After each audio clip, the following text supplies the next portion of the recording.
Hey, welcome back to the Shea Butter Chanel channel. I am back for lesson 2 out of 46. If you're not familiar with what's going on, this is my first series, if you will. It is the 46 lessons from my 46 years of life because this coming Saturday, October 12th, Lord willing, I will be 46 years old. So today's lesson, I was struggling with the title. And so for right now, tentatively, it's take stock. And it's take stock is like take inventory, right? And what I mean is through every area of life, it's always good to do some pruning. Here's where I'm going with this, okay? I'm gonna get kind of comfortable here. Let me pull up an extra pillow. Okay, so this is what I was thinking. You know how the seasons are changing and you have to switch out your summer clothes because we're getting cool. The weather is getting cooler, right? And so what happens with me is whenever I have to do the clothing switch between seasons, it does force me to look at the clothes that are useful, helpful. Have I worn this?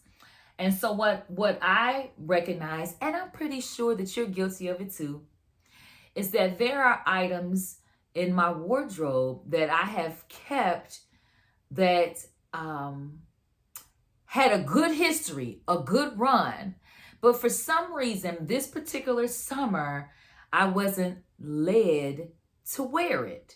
Okay, it may not be that it looks run down, it's in poor condition. It's just that my sense of style and fashion and purpose for this particular season it wasn't a connection. And so these particular items of clothing never got worn this summer. But I also realized that I hadn't worn them the last summer. And being that I got all these clothes and I need to get rid of them. I know I need to make space, right? To feng shui it all, okay? It's always a good idea to get rid of the things that are no longer serving us, right? Or purpose or repurpose. Perhaps I need to give it away to someone else, right? So I noticed that when I do clothes, and then in a much larger fashion, I think, I experienced this with an old friend, okay? About a month ago, because this weighed pretty heavy on my heart, and I had to come to some conclusions. About over a month ago, this particular longtime friend had just turned 50 years old. Now, this is a friend that I have known. I'm 46. I have known this particular friend since I was 19. So we're talking about lifetime. Do the math. If I do the math, is that 27 years? 27 plus 9. 27 plus 19? That's 46. I've been knowing this person for 27 years. So this particular person met me when I was a youngin'. I was a wildflower of sorts, right? I certainly was not the young woman that I am tomorrow. This person I am today. This person has definitely seen and been around to see me go through relationships, divorce, moving from across the country and back and forth and all the things. And so I'm laying context. So they've seen me go through these different seasons of life, right?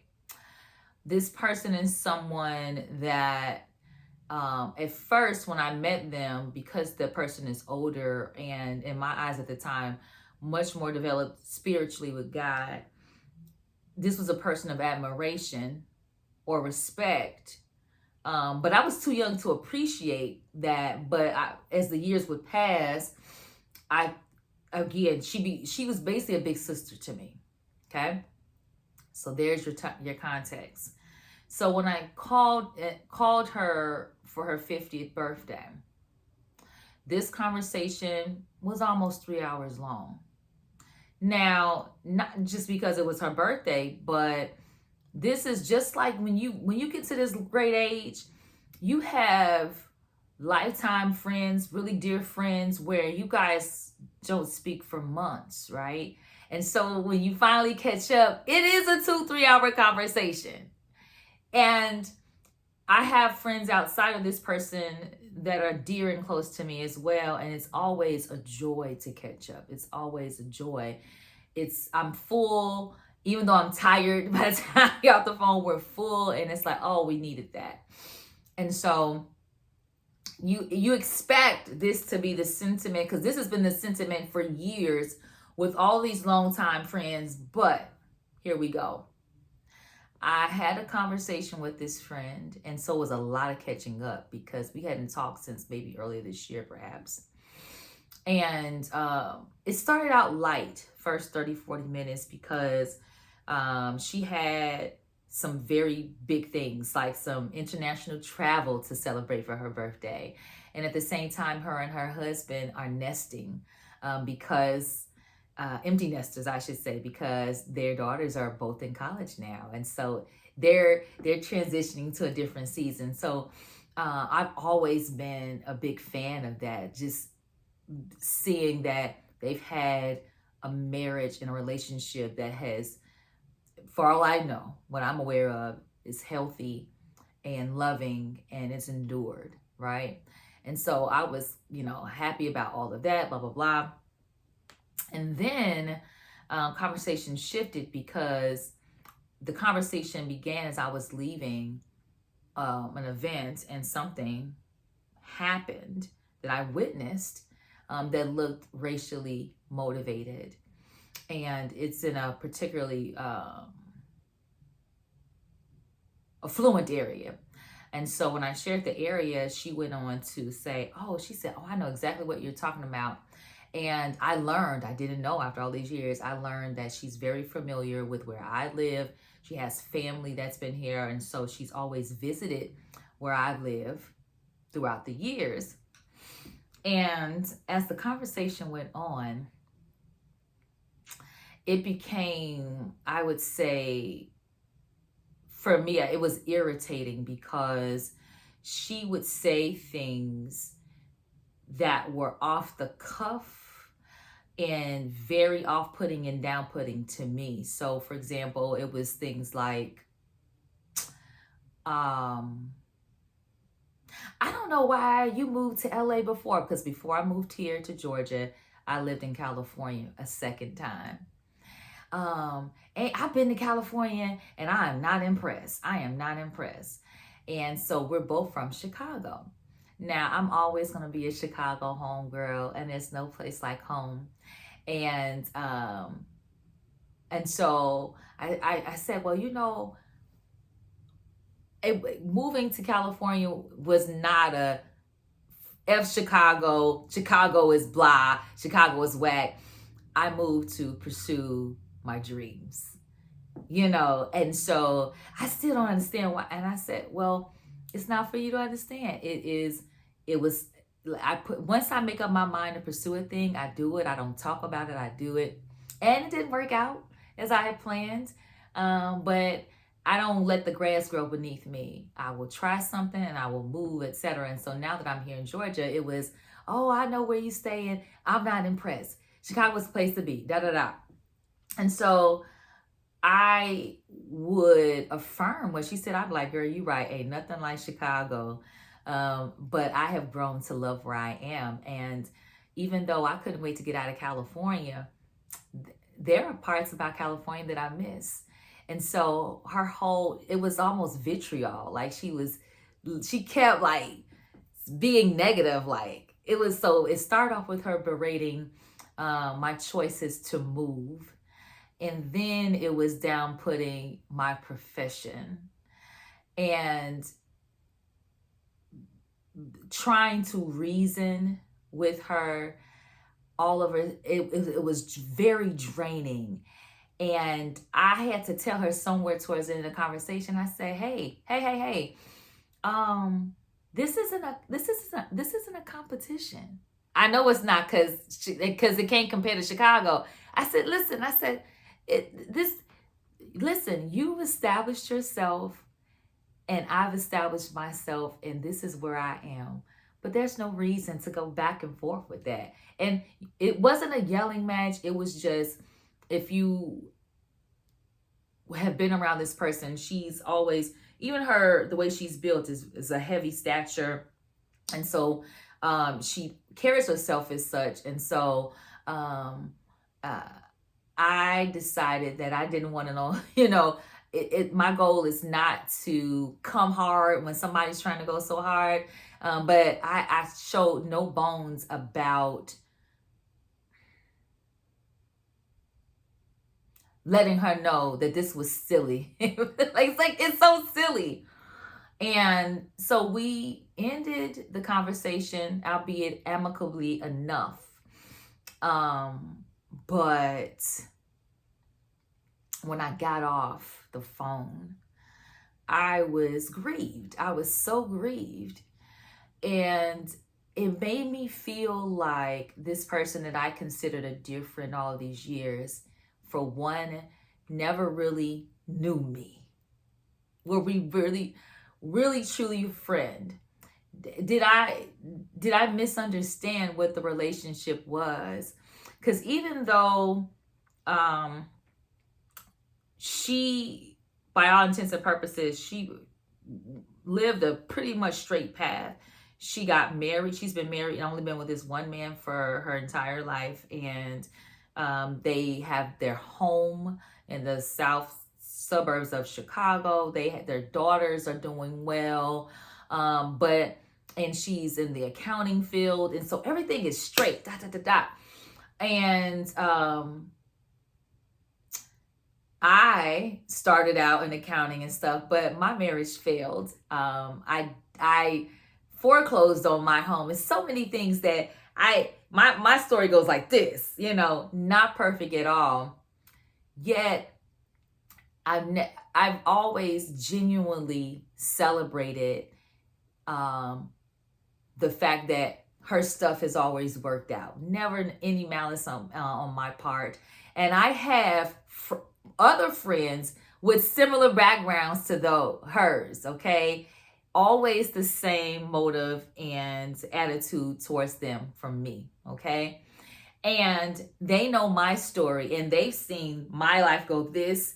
They've seen me mature and land here. And there's a very stark difference. Never any downputting, never any, I don't understand why you, it's like, what is the point of I don't understand? It wasn't like asking to understand. Like, I really wish I understood why. It wasn't that. It was like, I don't understand why that was such a stupid thing for you to do. That was the move. That's the way it made me feel on the other side. And so I say all that to say, I was drained after the conversation. I was grieved. And I resolved, I said, I will not be on another phone call like that with her. I will put space between me and her. This obviously is, I have to reevaluate this friendship and take stock, just like I did the clothes. I have to be realistic about what my expectation is from this person. This is not a person I have to talk to ever again. I feel like the older that I get, some things are just black and white for me. Now, one might argue, if you've been friends with somebody for 27 years, why would you cut them off? It's not even an announcement. I'm not even cutting off.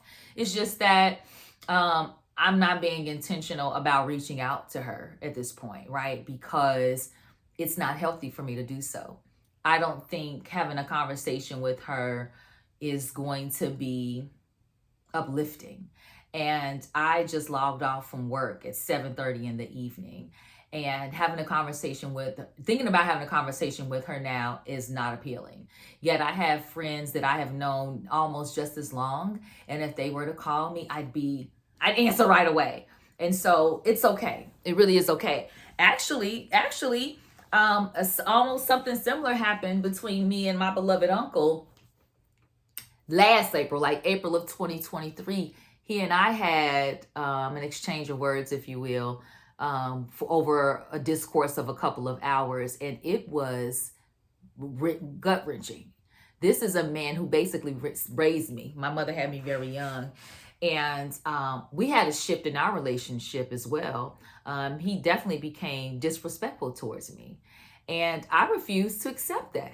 I'm like, we're both adults at this point. You're my elder, but your lack of respect for me and how I move is not acceptable, right? And so there's nothing in the Bible, nothing in my faith that says I have to allow people to abuse me, or that I have to subject myself to people who don't know how to talk or disagree agreeably. You understand? And so, because he had started to do the same kind of treatment that the friend did, and for some time, for some months, I just said, let me put some space between he and I. And at this point in time, we still talk, but it's definitely shifted. The closeness is not there. I've had to do the same thing with my brother. And I took a very long time. I'm looking at the timer right now, just to bring it back around about evaluating relationships. I forgot what I titled. It's called Taking Stock. So for me, what I've learned in this 46 years of living is taking stock of relationships and readjusting, like what I call putting them in their proper files, is such a healthy thing to do. Very healthy thing to do. I feel like no one is obligated to remain in a relationship that no longer serves them. You don't have to. You can take breaks from one another. And listen, it doesn't mean that I have to be cold. I don't have, if they call or reach out to me, I have the right to look at that caller ID and make a decision and do I answer this call? If I have the energy to, I will. If the Holy Spirit, if they come to mind to call them or send a text or just a gesture, just to say hello, I open myself to do so. But at this stage in time, people are being refiled, readjusted so that I can remain healthy in heart.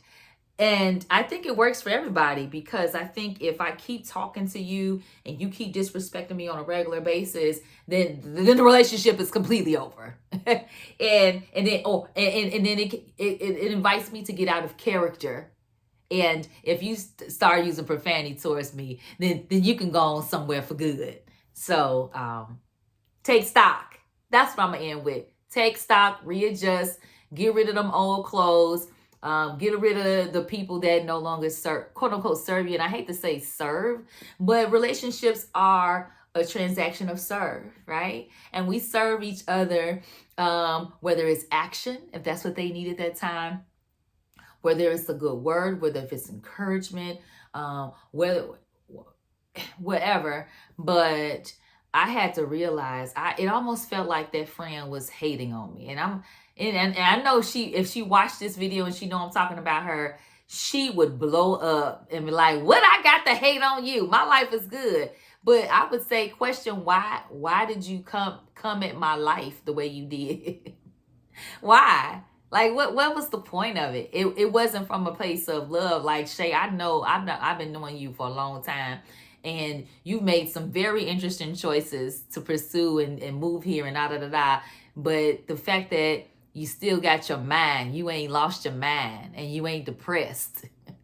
You know, you transition, and knowing that I've reconciled with my sister. There are so many other things to have a praise report, and that's why are we leading with you made a dumb choice to move to this state and stuff. Where did that come from? Just listen. It sounded like hate to me, and hate can stay over there because we choosing joy over here. So I hope this blessed you. It was a long one, but I really hope it blessed you. Peace until the next one.